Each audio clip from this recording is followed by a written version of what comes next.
ఇప్పుడు అన్యజనులు ఉన్నారు, వాళ్ళ అజ్ఞాన కాలంలో ఉన్నప్పుడు వాళ్ళు తెలిసి తెలియని మార్గాల్లో వాళ్ళకి ఇష్టమైన సొంత మార్గాల్లో నడిచారు. అది మీరు నడిచారు, నేను నడిచాను. గతకాలమందు ఆయన మనుషులను తమ తమ మార్గాల్లో నడవనిచ్చాడు. అయినా అందరికీ హెల్ప్ చేస్తానే ఉన్నాడు. వర్షాన్ని ఇచ్చాడు, ఫలవంతమైన ఋతువులనిచ్చాడు, ఆహారం ఇచ్చాడు. మేలు చేయుట చేత తన్ను గూర్చిన సాక్ష్యము లేకుండా చేయలేదు. మనకు జరగాల్సినవన్నీ జరిగిస్తానే ఉన్నాడు అని ఇప్పుడైతే మనము మారు మనసు పొంది ఆయన వైపు తిరగాలని దేవుడు ఆశిస్తున్నాడు అనేది ఈ వచనానికి కంటిన్యూషనే 17వ అధ్యాయము 30వ వచనం.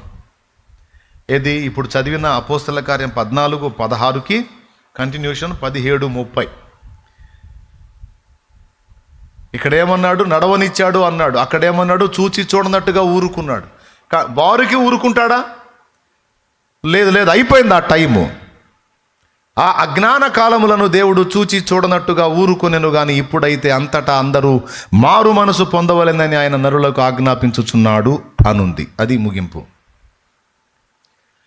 కాబట్టి ఇప్పుడు అన్యజనుల్లోకి ఎందుకు వెళ్తున్నాం మనం? దేవుడే వెళ్ళమన్నాడు. ఎందుకు వెళ్ళమన్నాడు?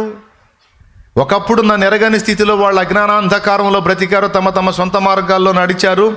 ఓకే, నేను వదిలేశాను. ఇక ఇప్పుడు నేను నిర్ణయించినటువంటి నిర్ణయ కాలం వచ్చింది. ఇక భూమి మీద ఉన్నటువంటి భూనివాసులకు ప్రతిదండన చేసేటువంటి సమయం ఆసన్నమైంది. నా రౌద్రాన్ని, ఉగ్రతని కుమ్మరించబోయేటువంటి ఘడియలు సమీపిస్తున్నాయి. కాబట్టి ఇక ఇప్పుడు ఎవడో తన సొంత మార్గాల్లో నడవటానికి వీల్లేదు. ఇది రాజాజ్ఞ. ఏ రాజు? రాజాది రాజు ఆజ్ఞ. ఆ ఆజ్ఞను మోసుకొని సమాజానికి ప్రచురపరచడానికి పంపబడినటువంటి వ్యక్తులంగా మనం ఉన్నాము. ఆయన దూతలము, సేవకులము, సేవకురాండ్రము, పరిచారకురాండ్రము, రకరకాల రూపాల్లో మనం ఆయన దూతలం. మనం లోకంలో ఉన్నప్పుడు మనకు ప్రకటించిన వాళ్ళు ఆయన దూతలు, సేవకురాళ్ళు. ఇప్పుడు మనము కూడా రక్షింపబడి ఆయన రెక్కల కిందికి వచ్చాము కనుక మనము కూడా ఆయన దూతలం.